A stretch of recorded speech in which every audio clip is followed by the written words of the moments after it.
Hello friends, welcome you all. आज हम vision IAS के 16 मार्च वाले डेली करंट अफेयर्स डिस्कस करेंगे। बिफोर स्टार्टिंग द डिस्कशन, अगर आपने हमारा टेलीग्राम चैनल ज्वाइन नहीं किया है तो आप ज्वाइन कर सकते हो। लिंक आपको डिस्क्रिप्शन बॉक्स में दी गई है। एज वेल एज आप हमारे चैनल को सब्सक्राइब, लाइक, शेयर करना ना भूलें। सो फ्रेंड्स, आज हमें 6 आर्टिकल्स डिस्कस करने हैं। Let's discuss these articles one by one. पहला है आपका वियरिंग हिजाब is not essential religious practice, rules Karnataka high court.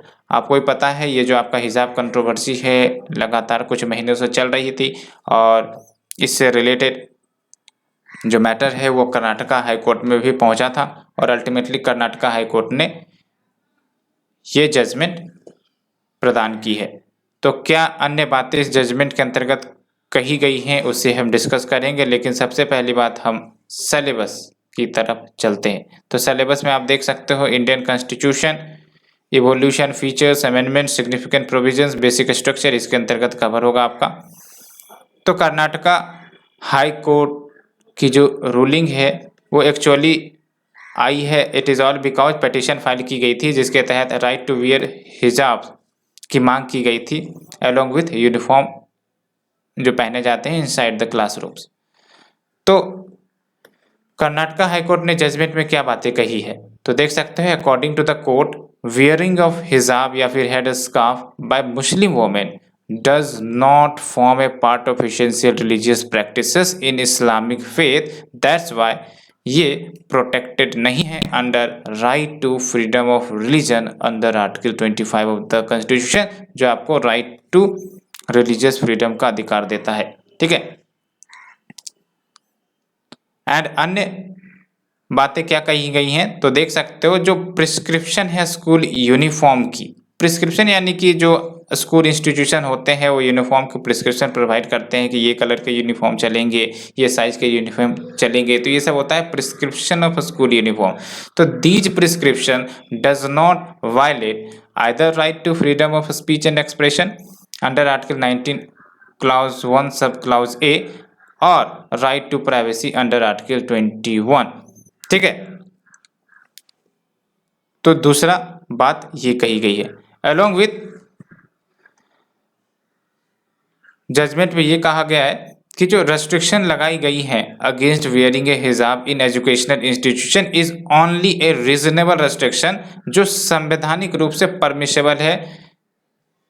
ठीक है, तो रीजनेबल रेस्ट्रिक्शन के ग्राउंड पर रेस्ट्रिक्शन लगाया गया है अगेंस्ट वियरिंग हिजाब and these reasonable restrictions is allowed in the constitution.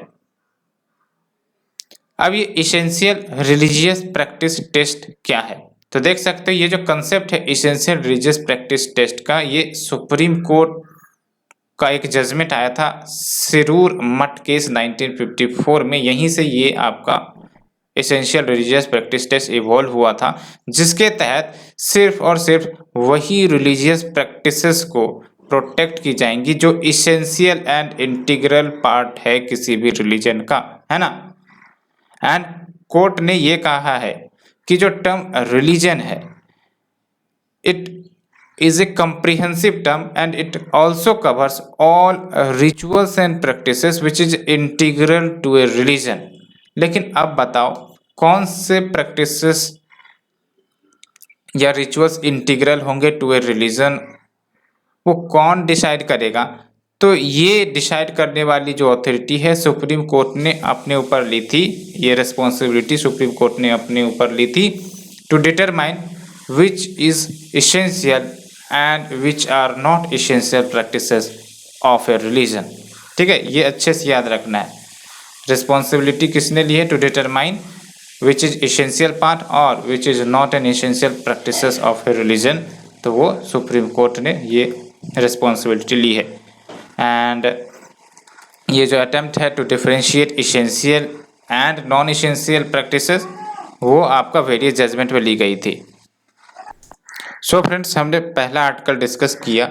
Let's move to the second article, major upgrade for India infrastructure along LAC। LAC का मतलब लाइन ऑफ एक्चुअल कंट्रोल होता है and ये parliament panel report ने बताई है। यानी कि आपको पता होगा कि जो इंडिया की बॉर्डरिंग एरियाज है एंड जो बॉर्डरिंग नेशंस है, जैसे चाइना और पाकिस्तान की बात करते हैं तो काफ़ी ज़्यादा हॉस्टाइल नेबर है। और रिसेंट जो क्लैशेस आपने देखा होगा, गलवान इंसिडेंट या फिर अदर इंसिडेंट जो होते रहते हैं अलोंग द बॉर्डर, कहीं ना कहीं इसको डील करने के लिए जो हमारा बॉर्डर इंफ्रास्ट्रक्चर है वो मजबूत होना ज़रूरी है। That's why major upgradation infrastructure का अलोंग द बॉर्डर एरिया, या फिर यूं कहें कि LAC line of actual control, वहां पर की गई हैं या फिर की जा रही हैं। इस रिपोर्ट में बातें की गई हैं। तो क्या क्या डेवलपमेंट हो रहा है और आखिरकार हमें बॉर्डर इंफ्रास्ट्रक्चर को मजबूत करने की क्या ज़रूरत है, तो इन सब टॉपिक पर हम चर्चा करेंगे और सर्टेन स्टेप्स क्या लिए गए हैं गवर्नमेंट के द्वारा फॉर बॉर्डर इंफ्रास्ट्रक्चर मैनेजमेंट को भी हम डिस्कस करेंगे। तो सिलेबस सबसे पहले हम देखते हैं। तो आर्टिकल नंबर 2 विल कवर, हाँ डायरेक्ट टॉपिक है आपका, ये ध्यान रखनी है आपको, देख सकते हो आप, security challenges and there management in border areas. ये तो डायरेक्ट टॉपिक है आपका, ठीक है। तो पोस्ट गलवान इंसिडेंट, यानी कि जो गलवान क्लैशेस आपने देखा था हाल फिलहाल में आपका जो चला था इंडिया और चाइना के बीच में गलवान एरिया में, आफ्टर दैट इंसिडेंट जो इंफ्रास्ट्रक्चर है इंडो चाइना बॉर्डर के along, these are undergoing a major upgrade and as per the report government of India ने लगभग 32 रोड्स सैंक्शन करी हैं अलोंग द चाइना बॉर्डर, जिसके तहत 8 रोड पर जो कार्य है वो शुरू हो चुके हैं। एमंग ऑल 32 हेलीपैड्स, हेलीपैड्स यानी कि जहां पर हेलीकॉप्टर उतारी जाती हैं उनको हम हेलीपैड कहते हैं। तो 32 हेलीपैड्स कंस्ट्रक्ट की जा रही हैं, अपग्रेड की जा रही हैं अलोंग द चाइना बॉर्डर। अब बात करते हैं कि आखिरकार बॉर्डर इंफ्रास्ट्रक्चर को डेवलप करने की क्या ज़रूरत है। तो पहली बात तो ये कि आपको भी पता है कि जो आपका हिमालयन रीजन है वो काफ़ी ज़्यादा डिफ़िकल्ट टेरेन है ना, वहाँ पर मोबिलाइजेशन कर पाना थोड़ा सा मुश्किल होता है, स्पेशली अगर इंफ्रास्ट्रक्चर नहीं हो, रोडवे सब डेवलप नहीं हो, हेलीपैड सब डेवलप नहीं हो। That's why to enable faster movement of the troops, armoured vehicles and artillery, infrastructure को डेवलप करनी ज़रूरी है। अलॉन्ग विथ इलीगल एक्टिविटीज़ को कब करने के लिए, इलीगल एक्टिविटी जैसे इलीगल इमिग्रेशन हो जाना, काउंटर फिटिंग करेंसी का इधर से उधर होना, तो इन सबको कर्व करने के लिए भी बॉर्डर इंफ्रास्ट्रक्चर ज़रूरी है। अलॉन्ग विथ जो हिंटरलैंड एरियाज़ है, वहाँ के जो आसपास के एरियाज़ हैं जहाँ पर लोग रहते हैं, है ना, उन सब के बीच में एक पॉजिटिव परसेप्शन क्रिएट करना कि आप लोग सुरक्षित तरीके से रहो, हम लोग आपके सिक्योरिटी को इंश्योर करने के लिए तत्पर है, ठीक है। तो to create a positive perception of care and encourage people to stay और इन द बॉर्डर एरियाज, नहीं तो अगर सिक्योरिटी परसेप्शन सही नहीं होगी तो फिर लोग वहां नहीं रह पाएंगे, ठीक है। along with to minimize cross border infiltration and insurgency threat across the border and trade relations को इम्प्रूव करो विद द नेबरिंग कंट्रीज, और ट्रेड रिलेशंस को इम्प्रूव करनी है तो इंफ्रास्ट्रक्चर तो चाहिए ही चाहिए। तो ये सब कुछ सर्टेन ज़रूरतें हैं टू डेवलप बॉर्डर इंफ्रास्ट्रक्चर। तो आप देख सकते हो अब स्टेप्स क्या लिए गए हैं गवर्नमेंट के द्वारा फॉर बॉर्डर इंफ्रास्ट्रक्चर मैनेजमेंट। तो आप देख सकते हो we have the vibrant village programme, इसके तहत social and financial infrastructure improve करने की बात है in the remote habitations primarily along the border with China. And दूसरा है आपका central sector scheme of border infrastructure and management, जिसके तहत बॉर्डर मैनेजमेंट से रिलेटेड जो इंफ्रास्ट्रक्चर है उसको मजबूत किए जाते हैं, like policing, guarding, and we have the border area development programme for comprehensive border management. And जो आपका यूनियन बजट 2022-23 है, इसके तहत जो कैपिटल आउटले है बॉर्डर रोड ऑर्गेनाइजेशन के लिए वो बढ़ाई गई है, अच्छे से याद रखना है, by record of 40% as compare to the financial year 2021-22। तो 40% से 1-2% से नहीं, 40% से कैपिटल आउटले बढ़ाई गई है बॉर्डर रोड ऑर्गेनाइजेशन के लिए। तो इसका मतलब सरकार बॉर्डर इंफ्रास्ट्रक्चर मैनेजमेंट पर काफ़ी ज़्यादा जोर शोर से ध्यान दे रही है। सो फ्रेंड्स, ये हमने आर्टिकल नंबर 2 डिस्कस किया। Let's move to the article number 3, revamp of Pradhan Mantri Awas Yojana ग्रामीण। तो ये जो आपका प्रधानमंत्री आवास योजना ग्रामीण है उससे एसोसिएटेड हमारा आर्टिकल है, we will discuss one by one. तो सबसे पहली बात तो ये जो प्रधानमंत्री आवास योजना ग्रामीण का कंसेप्ट है, कौन सी मिनिस्ट्री चला रही है? तो मिनिस्ट्री ऑफ रूरल डेवलपमेंट चला रही है और ये 2016 में लॉन्च की गई थी, जिसका ऑब्जेक्टिव है कि जो एलिजिबल रूरल हाउस होल्ड्स हैं, है ना, उनको हाउसेस या फिर यूं कह सकते हो कि 2.95 करोड़ पक्का हाउसेस प्रोवाइड करना है, having the basic amenities. And जो बेनिफिशियरीज का सिलेक्शन है वो कैसे किया जाएगा? तो basically we have the socio economic and caste census data 2021 का, जिसके तहत बेनिफिशियरी की सिलेक्शन की जाएगी और ये जो बेनिफिशियरीज का सिलेक्शन है उसको वेरीफाई किया जाएगा ग्राम सभा के द्वारा। ये एक इम्पॉर्टेंट कीवर्ड है, आपको याद रखना है। जो भी बेनिफिशियरी का सिलेक्शन होगा पर the socio economic caste census 2011 उसको वेरीफाई किया जाएगा ग्राम सभा के द्वारा। ग्राम सभा में बेसिकली वो सारे व्यक्ति आ जाएंगे ऑफ दैट पार्टिकुलर एरिया जिनकी वोटर लिस्ट में नाम रजिस्टर्ड है, ठीक है। एंड जो कोस्ट आएगी उसको शेयर किया जाएगा between centre and the state. इसका मतलब ये सेंट्रली स्पॉन्सर्ड स्कीम है और कोस्ट शेयर किया जाएगा 60:40 में in the plain areas and 90:10 में for the north eastern and the Himalayan state.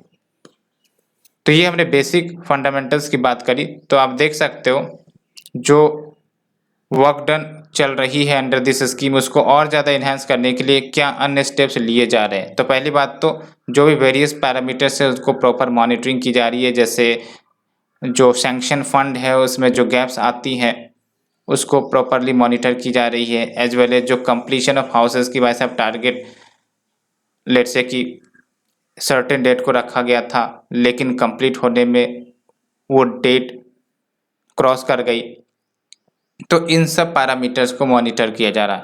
साथ ही साथ इन सब के लिए timely release of the fund is very necessary.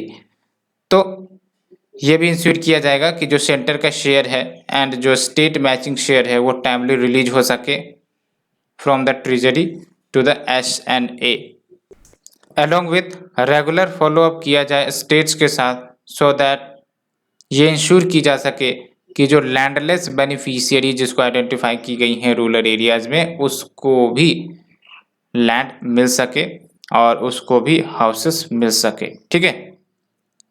And next is your जो रूरल मैसोन्स है, रूरल मैसोन्स यानी कि जो रूरल एरियाज में वर्कर्स मौजूद हैं उनको ट्रेन किया जाए under the rural mason training programme, so that जो भी वहाँ पर ट्रेंड रूरल मैसोन्स होंगे उनको अवेलेबल कराया जा सके, यूटिलाइज कराया जा सके for faster construction of quality houses, ठीक है। तो एम्प्लॉयमेंट भी इनडायरेक्टली जनरेट हो जाएंगी वहाँ के एरियाज के लिए। एंड ऑल्सो हाल ही में मिनिस्ट्री फॉर रूरल डेवलपमेंट इन्होंने PMAYZ डैशबोर्ड यानी प्रधानमंत्री आवास योजना ग्रामीण डैशबोर्ड लॉन्च किया है for stringent monitoring of the implementation of this scheme. And ये जो डैशबोर्ड है ये end to end information provide करेगा इस स्कीम के बारे में।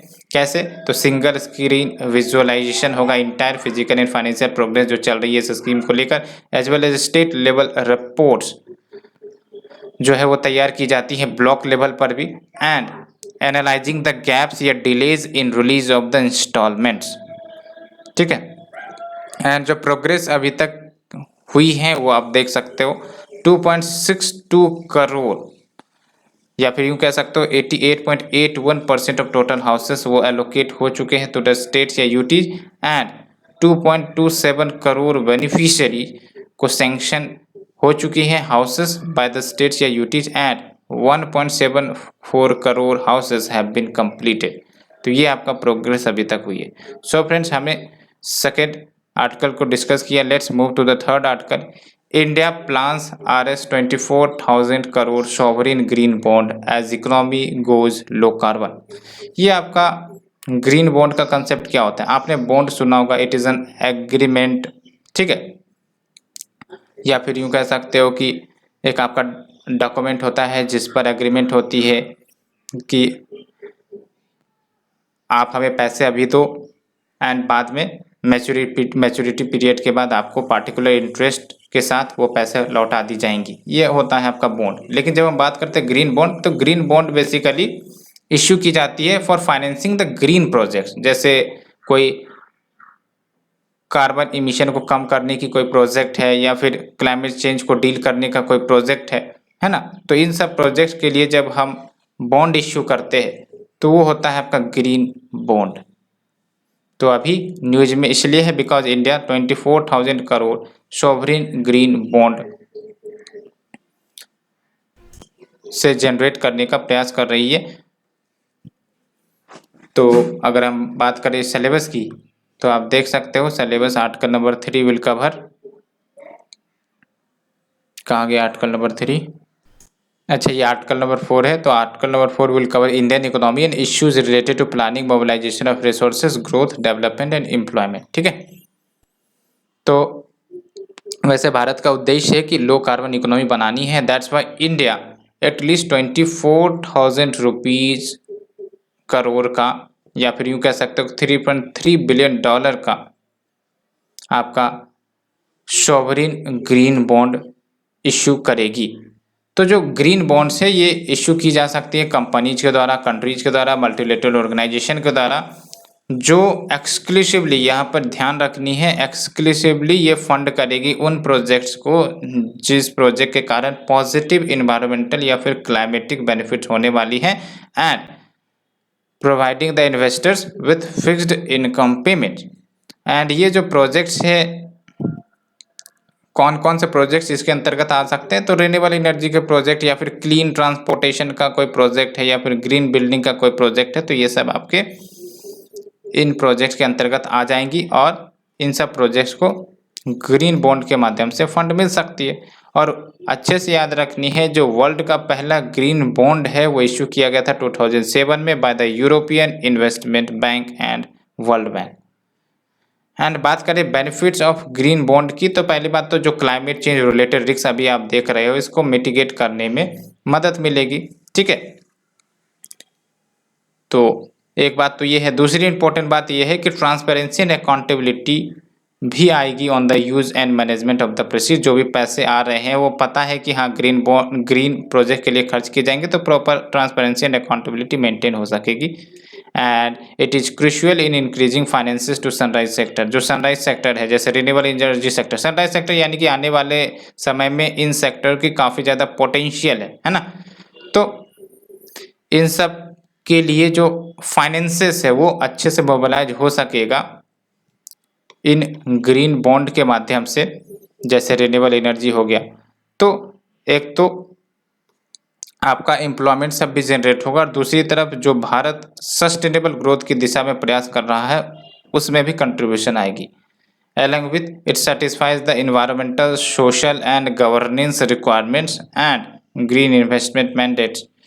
और ये नेशनल क्लाइमेट एडेप्टेशन में भी कंट्रीब्यूट करेगा, food security, public health, energy supply, इन सब में भी ये कंट्रीब्यूट कर सकता है। चैलेंजेस क्या है, तो सबसे पहली बात तो ये कि ग्रीन बॉन्ड प्रोजेक्ट्स जो भी होते हैं क्रेडिट रेटिंग्स इनको अच्छी नहीं मिल पाती, जिसके कारण जो इन्वेस्टर्स है वो इन्वेस्ट करने से कतराते हैं, पीछे हटते हैं, इसलिए एक चैलेंज ये है। दूसरी इंपॉर्टेंट बात lack of commonly accepted green standards की, आखिरकार ग्रीन स्टैंडर्ड्स या फिर ग्रीन प्रोजेक्ट्स हम कहेंगे किसको, इस पर सब्जेक्टिव व्यू पॉइंट्स है। ठीक है, तो दूसरी बात ये निकल कर आती है। और अगर हम बात करें ग्रीन बॉन्ड के स्टेटस की भारत में, तो देख सकते हो 2015 में यस बैंक जो कि एक प्राइवेट सेक्टर बैंक है, इन्होंने सक्सेसफुली इश्यू किया था इंडिया का पहला ग्रीन इंफ्रास्ट्रक्चर बॉन्ड, जिसके माध्यम से 1000 करोड़ रुपीज रेज की गई थी। 2017 में जो सेबी है security and exchange board of India, इन्होंने डिस्क्लोजर नॉर्म्स लेकर आए थे ग्रीन बॉन्ड के लिए, वेयर बाय जो इश्यूअर है उनको डिस्क्लोजर करना पड़ेगा about the environmental objectives of the issue of such securities, कि जो भी सिक्योरिटीज या फिर बॉन्ड इश्यू कर रहे हो तो उसके इन्वायरमेंटल ऑब्जेक्टिव्स क्या है उसको डिस्क्लोजर करना पड़ेगा। 2018 में जो स्टेट बैंक ऑफ इंडिया है वो भी ग्रीन बॉन्ड मार्केट में वेंचर करती हैं with A $650 million certified climate bond. And आप देख सकते हैं in the first half year of 2019 India second largest green bond market बन चुका है after China with $10.3 billion worth of transactions. ये आपका इकोनॉमिक सर्वे 2019-20 का स्टेटमेंट है, अच्छे से याद रखना है। India became second largest green bond market, तो पहला कौन है, चाइना है। सो फ्रेंड्स, ये आर्टिकल डिस्कस करने के बाद let's move to the next article. Assam forms cabinet sub committee to look into cases of non inclusion in NRC. आपको पता है एनआरसी का जो इश्यू है वो असम से रिलेटेड ही है, असम रीजन से रिलेटेड है। और एनआरसी क्या है इसके बारे में डिस्कस करेंगे, लेकिन सबसे पहली बात हम सिलेबस देख लेते हैं। तो आर्टिकल नंबर 5 जो है आपका कवर होगा। आप आर्टिकल नंबर 5 को इधर कवर कर सकते हो। Mechanism, laws, institutions and bodies constituted for the protection and betterment of the vulnerable section. तो जो सब कमिटी है यानी कि कैबिनेट के ही अंतर्गत ये सब कमिटी बनाई गई है। It will look into the problem. जो 19 लाख पीपल जिनके नेम्स आपने भी सुना होगा वो सप्लीमेंट्री लिस्ट ऑफ एनआरसी में नहीं आए थे, तो क्या दिक्कतें आई, क्यों नाम नहीं आई, तो इन सब को ये हैंडल करेगा सब कमिटी। और ये जो आपका सप्लीमेंट्री लिस्ट है वो पब्लिश हुई थी अगस्त 2019 में, है ना। और इसी लिस्ट में लगभग 19 लाख पीपल के नाम नहीं आए थे, तो इस मैटर को ये डील करेगा। तो एनआरसी की बात करें तो एक प्रकार से ये रजिस्टर है जिसके तहत जो भी इंडियन सिटीजन है, याद रखना है, जो भी इंडियन सिटीजन है उसके डिटेल्स इस रजिस्टर में मौजूद होते हैं। और अभी फिलहाल असम एकमात्र स्टेट है जहां पर आपका एनआरसी है। और ये जो एनआरसी है इसको पहली बार प्रिपेयर की गई थी 1951 में एंड फाइनली ये अपडेट किया गया 2019 में, ठीक है। और जो एनआरसी है वो अपडेट की जाती है as per the provisions of citizenship act 1955 and citizenship act 1955 के ही अंतर्गत एक रूल नोटिफाई की गई थी, citizenship registration of citizen and issue of national identity card rules 2003। तो इन दोनों प्रोविजंस के अंतर्गत एनआरसी को अपडेट किया गया था। एंड इसके बाद जो असम अकॉर्ड है, असम समझौता जो 1985 में हुई थी, इसके तहत एक बात प्रोवाइड की गई थी कि जो असम के रेसिडेंट है, जो असम में रह रहे हैं, वो इंडियन सिटीजन तभी कहलाएंगे अगर वो प्रूव कर सकते हैं अपना प्रेजेंस या फिर उनके एंसेस्टर का प्रेजेंस इन असम बिफोर मार्च 25, 1971। यानी कि इस डेट को एक प्रकार से आप रेफरेंस डेट मानो।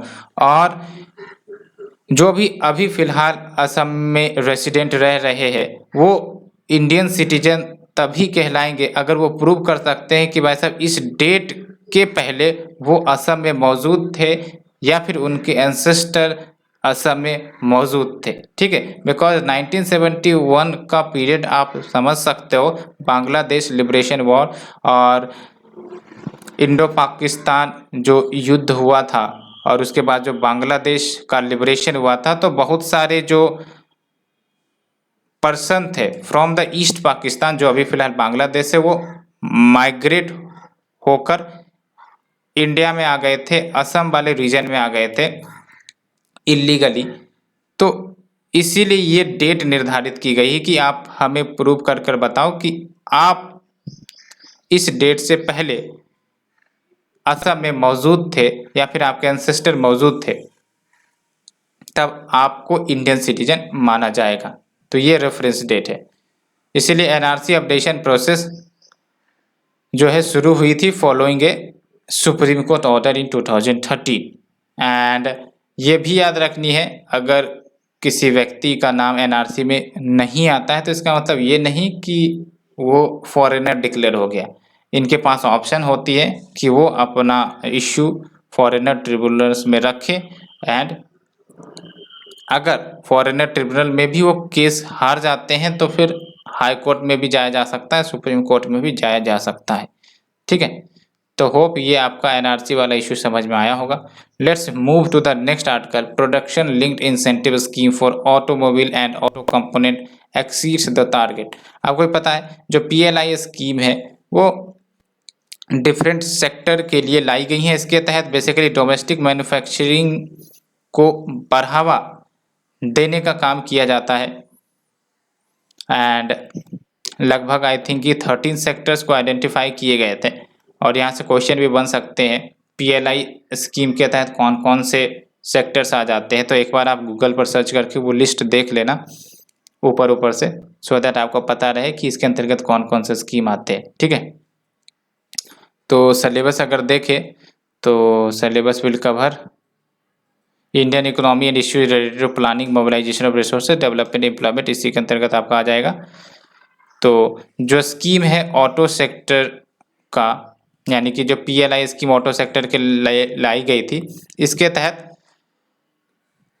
जो टारगेटेड एस्टिमेटेड इन्वेस्टमेंट था वो था 42,500 करोड़ का over the period of 5 years. लेकिन अभी आप देख सकते हो लगभग 74,850 करोड़ के इन्वेस्टमेंट को अट्रैक्ट कर ली गई है। इसका मतलब it has exceeded the target. And ये जो PLI स्कीम है for automobiles and auto components, ये 2021 में नोटिफाई की गई थी। इसका एम क्या था कि जो कंट्री की मैन्युफैक्चरिंग कैपेबिलिटीज है एडवांस्ड ऑटोमोटिव प्रोडक्ट्स को लेकर, उस कैपेसिटीज को इन्हांस करना, या फिर यूँ कहो कि इंडिजीनियस प्रोडक्शन को बढ़ावा देना। ठीक है, और इसके तहत इंसेंटिव दिए जाते हैं गवर्नमेंट के द्वारा कि आप जितनी ज़्यादा सेल करोगे अपने इंडिजीनियस प्रोडक्ट की या फिर मेड इन इंडिया प्रोडक्ट की, तो आपको उतना बेनिफिट मिलेगा।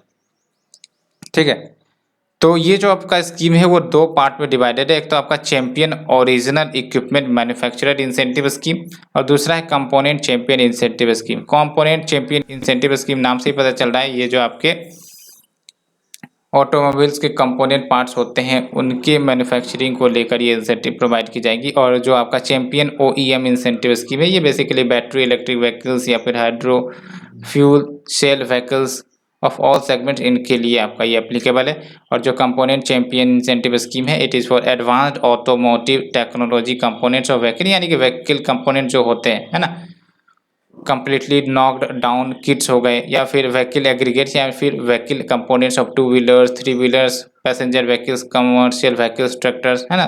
तो पहला है आपका ओवरऑल आपके व्हीकल्स के लिए, खासकर battery EV and hydrogen fuel vehicles, and दूसरा आपका कंपोनेंट्स सबके लिए। और ये जो स्कीम है it is open to existing automotive companies, तो एग्जिस्टिंग ऑटोमोटिव कंपनीज या फिर जो new non automotive investor companies, ये दोनों के लिए एप्लीकेबल है। ऑटोमोबाइल सेक्टर का क्या स्टेटस है भारत में, तो देख सकते हो जो ऑटोमोबाइल इंडस्ट्री है हमारे देश में लगभग 26.36 मिलियन व्हीकल्स फाइनेंशियल ईयर 2019-20 में बनाई हैं। एंड ऑटो सेक्टर आप देख सकते हो लगभग 35% कंट्रीब्यूट करते हैं टू द मैन्युफैक्चरिंग GDP। आपको भी पता है ना, GDP में primary sector, secondary sector, tertiary sector contribute करते हैं, तो सेकेंडरी सेक्टर को मैन्युफैक्चरिंग सेक्टर कहता है। अब मैन्युफैक्चरिंग सेक्टर में 35% कंट्रीब्यूशन आपका ऑटो सेक्टर ने किया है। ठीक है, ऑल्सो इंडिया की जो ऑटो सेक्टर है वो आपका world's 3rd largest automotive market बनने वाली है in terms of volume by 2026। याद रखना, इन टर्म्स ऑफ वॉल्यूम है, वैल्यू नहीं। तो इंडिया की जो ऑटो सेक्टर है वो आपका world's 3rd largest automotive market बनने वाली है in terms of volume by 2026। So friends, ये हमने सारे आर्टिकल्स डिस्कस किए। Hope you understood all these articles. आज के लिए इतना ही friends, thank you very much for the discussion.